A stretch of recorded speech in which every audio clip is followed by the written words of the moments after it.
What's up? Yeah, Belal, right. Congratulations on the win. All the weight, the hate, the doubt. Tell me what's going through your mind right now. I told you so. I'm just, for me, like I said, the people that I have around me, my team, my coaches, we believed in us. I don't need the world to believe in me. I don't need anybody to believe in me. We don't need applause. We know how good we are. We know what we're capable of doing. And now we're the world champions. All of Palestine was watching. Obviously, it's a very difficult time right now. How much pressure did that put on you? It wasn't pressure. It was, for me, I just wanted, like, it just showed me how, like, really this fight wasn't important. It wasn't that big because they're fighting for their lives. They're dying every single day. I woke up today and you're seeing people dying. And it's telling you how small this sport is, how small this fight is. So when I sit there and I stress out about it, it's like, it's just a fight. It's 25 minutes. But I'm still going to go see my family after this. I'm still going to go eat what I want to eat after this. They're starving over there. They're dying over there. So for me, if I give them some sort of attention, if I give them a smile on their face for getting this win, if I can make them not think about what hell they're going through in those 25 minutes, in this 10 minutes, then I did something right. I did my job. If I get somebody to, bring more attention to them, want to learn more about what's happening over there, it's just about educating. And I'm just hoping that I could use this platform, use my voice, use this title to bring more attention there. And inshallah, one day, Palestine will be free. And when I spoke to you before, you had predicted domination, which a lot of people criticized. For the large part, this was pretty dominant, minus the round that he had your back. Were you surprised with his offensive grappling? No, like I said, I think I'm the best fighter in the world. I know I'm the best fighter in the world. I just had to prove it, and I had to show you guys. We had 3 years to sit there, and I had to sit there and dwell on that thing, that last fight of everybody saying, oh, he would have beat him. He would have won the last other rounds. He would have did this. He would have did that. We didn't even get started that fight. This fight, we got started. This is what we did. We just dominated the champion. We made it look easy.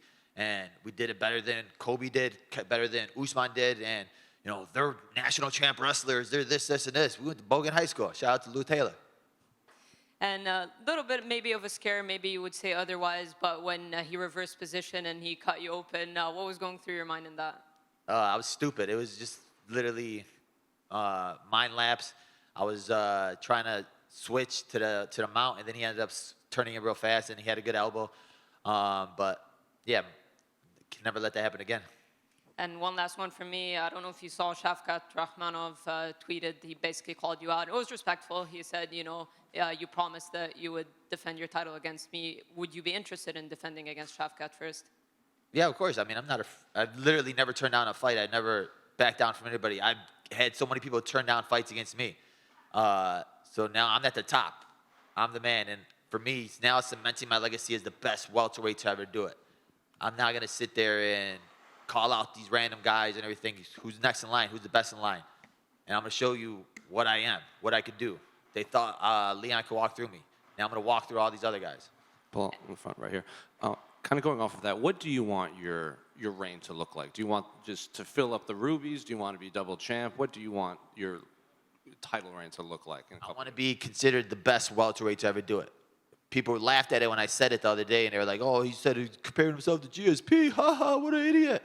But now look where I am. Look at the guys I have in my resume. Leon beat Usman twice, and Usman was right underneath GSP. I beat Wonderboy, Gilbert Burns, Luque, Damian Maia. All these guys are huge names. People are going to keep disrespecting me, but we just keep winning. Did you say anything to Leon after the fight? Because he gave you credit at the end because, he had a good game plan and everything. Did you guys speak at all? I know there was a lot of issues between you two leading up to this. No, I mean, you always get respect after a fight, going through a battle, right? For me, it was just, it took me 3 years to get that taste out of my mouth. 3 years to finally get this fight back. And I had to deal with all the haters and all the trolls and everybody saying that he would have beat me, he would have did this, he would have did that. But now there's nothing else for them to say. In your mind, what would it take for you to leapfrog GSP? Just pass his title defense record? Is it finishes? What else do you have to do? I think beating this next generation of guys, right? You have Shavkat, you have Ian Gary, you have the JDM. So there's these young up-and-comers that everybody's saying are killers. They're probably still saying these guys are going to kill me next, right? So if I go out there and I walk through all these guys, and then I beat the old generation, there's really, I just want to be the guy that did everything that you said I couldn't do. And then if we go up, if, what's his name, Driscus still has the title, he beats, what's his face, Adesanya, and, you know, he was trying to talk tough to me, I'll go smack him around, try to get 2 belts. You were a little critical of Chicago sports at Media Day, but now you have your title. What's your message to the people in Chicago? We got a real champion now, right? Let's get this parade going. Just imagine on the Chicago Bulls. Let's get one of those big victory parades. What was it like, you know, giving the title to your coach, Lewis Taylor? You know, you said it would have been really important that you wanted to give it to him right away. Honestly, it was just amazing because we literally started this in high school together. Him, my coach, Mike Valle. Like, we're a small gym. People don't know our names right now, right? People didn't believe in us. Oh, they don't have that. They don't have this. We don't even got showers at our gym. But now we got a real title at our gym, right? We got that at our gym. So just shout out to my team. They're my family, man. And, like, we don't have the 55 UFC fighters, but we have a small group of guys that are better than all these big gyms. And the last one for me on this fight specifically, obviously the jab played a major factor in this, you know, facing a southpaw. Was that the game plan coming in, or just kind of find out like right away that you could rely on this throughout the fight? Man, you heard my coach Horacio talking about I got that Canelo boxing, right? And they said, oh, you don't got boxing. But you saw that jab. It was smacking him the whole time. Belal, it took you down here. It took you 3 years to get that rematch with Leon. Would you be willing to do what he did and didn't do and give him a rematch straight away? Yeah, I'll give him a rematch in 3 years. Let him work his way back up. No, I think it was a dominant fight. There was really no need for a rematch, and I don't think he had that long reign of a champion where, you know, he's entitled to a rematch. For me, I came to his hometown in front of his people in enemy territory, so it was all like a layup for him, but I blocked it. And you touched on it there, coming to enemy territory. How nice was it to, well, absorb those boos, but then silence everybody? I just want to find that little kid with the red hair that gave me like the middle finger. I was like, bro, look at me now. Look at me now. He's a kid, man. Leave him alone. Bro, I was trying to give him a fist pound on the stage, and he's just like, you suck. And I didn't see that. Fair enough. Yeah, I was like, bro, what the heck? Thanks, Belal. Belal, you're now the first UFC champion from Palestine in history of UFC. How does that sound? It's surreal. It's amazing. Now, there's nobody that could ever take that away from Palestine. This flag's going to have a title next to their name. The colors are going to have a title next to their name, and those people will live in history forever with a real champion. And especially now in this time of need, we got a victory when they need it most. You've sort of teed up, or you've welcomed all challenges anyway. Obviously, Shavkat Rakhmonov is the fight that a lot of people, or the fighter that a lot of people think is next up in this division. How do you think a fight between you two plays out? I think we go into every fight differently, right? And we have a strategy for every fighter. And I think we're the best team at breaking down guys. My last 2 fights, Gilbert Burns and Sean Brady, I didn't shoot 1 takedown. This fight, I outstruck Leon and I took him down whenever I wanted to. We're going to have the same thing for Shavkat. We're going to have the same thing for Usman. We're going to have the same thing for all these guys. I don't think there's anybody in the division where I look at it and I think, dang, that's a scary fight. Belal, that belt that you've got right there, just over here, that belt that you've got right there represents everything in your career and your life that you sacrificed to get to this moment tonight. How emotional was that moment, celebrating with your team, holding that gold belt? It was like a sense of relief, right? Because I'm sitting there this whole week and I'm like, if I lose this fight, they're going to be like, oh, he sucked. They should never give him the title fight. We knew you sucked. We knew you weren't good enough. But it just like cements me as being one of the best to ever do it. It cements my name up there. Nobody could ever take that away from me, my family, my team.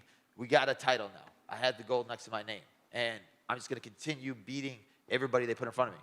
You said that hatred was fueling you throughout fight week and the build-up to this fight. Did hatred fuel you tonight? Did you feel that when you're in there, or were you feeling cool, calm, and collected in there? Honestly, this was like the calmest I ever felt. We were just in the back. We were joking around, fooling around. And it's like, that's what I love about my team. We're a family. We're brothers. So we all understand that the best part about it is like we don't take it too serious. We know what the job is. We know how to get the job done, but we're not sitting there like tense. Like we're all just chilling back there, having fun, listening to music, and that's the best. When I'm feeling like that, that's when I fight the best. Is the feeling towards Leon still the same? And I know you felt like you were avoided for a long time when you felt you rightfully deserved a title shot. Is your outlook now as a champion to be a champion that gives all challengers a shot at the belt who are worthy in your eyes? Yeah, 100%. For me, it's like I had to beg Dana White in for the opportunity. He promised me I would get it, and he stuck to his word. He gave me this opportunity now. So for me now, it's showing the UFC, showing Dana White and all of them that I could be the best champion you have, the champion that fights all these guys. I want to be a champion like the reign of Volkanovski and Adesanya, where they looked at the next guy in line. All right, let me beat this guy. Let me beat this guy. Like we never ducked anybody. We're never ducking anybody, and point them out. Do you welcome those bad blood rivalries in the future? Because that definitely captured the imagination of the fans this week. It's what sells. Did you enjoy that back and forth verbally with Leon, or did you find it quite draining? No, I love that. Like I'd rather have it that way. I'd rather fight that way, just because I'm like, I like trash talking. I like going back and forth with somebody. If I dislike you, it makes me fight better. It makes me wake up and want to go that harder. He pushed me to my limits. This is the best I've ever felt, the hardest I ever worked, because I knew I had to back up the talk. I knew I couldn't just go out there and I couldn't lose this fight because of that. Because I knew they were like, oh, all that trash talking, you lost. All that trash talking, this. So for me, it was like, we got to work the hardest we ever worked. Belal, down here to your left. Hi, just a couple of quick ones. Becoming a champion is obviously a career goal, a life achievement. How's this going to change you now that you've actually reached that goal? It's not going to change me. It's going to, more so, I just hope it just gives my coaches and my team the respect they deserve. Because I know I'm working with the best team and the best coaches in the world. So it's just for them getting their name out there now. They're not the loudest, right? The people really don't know who they are because they don't like to get flashy and do all this stuff. But now people are going to start wondering, what are they doing in Chicago? Wait, let's go visit. Maybe there's something going on out there that we don't know about. And we actually have a shared friend by the name of Cody Merrow. Oh. And I'm sure he'll be slightly concerned that you're going to big time him now and you know, remember the show isn't going to carry on. Can we know that's going to carry on? It's going to be Remember the Champ or something from now on? What's it going to be? Remember the show will still be playing. We're going hard. We took off because of the camp was going on, but me, Jason Anna, Cody Merrow, we're going to the end. Hopefully we get more ratings now that we got a title on it. Top man. Belal, right here.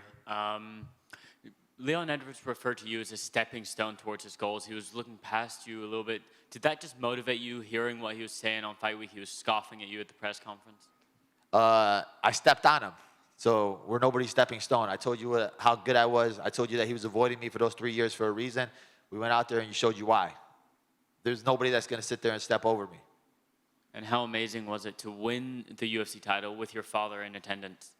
It was amazing. Like my sister and all of us he's been to one fight in my whole career. Before the UFC, everything like this is so for him to come all the way out here and watch it, it's amazing because now he can sit there and go to the gym and tell all of his friends, carry the belt over there and show off a little bit. Well, congratulations, Belal. Thank you, brother. Appreciate you.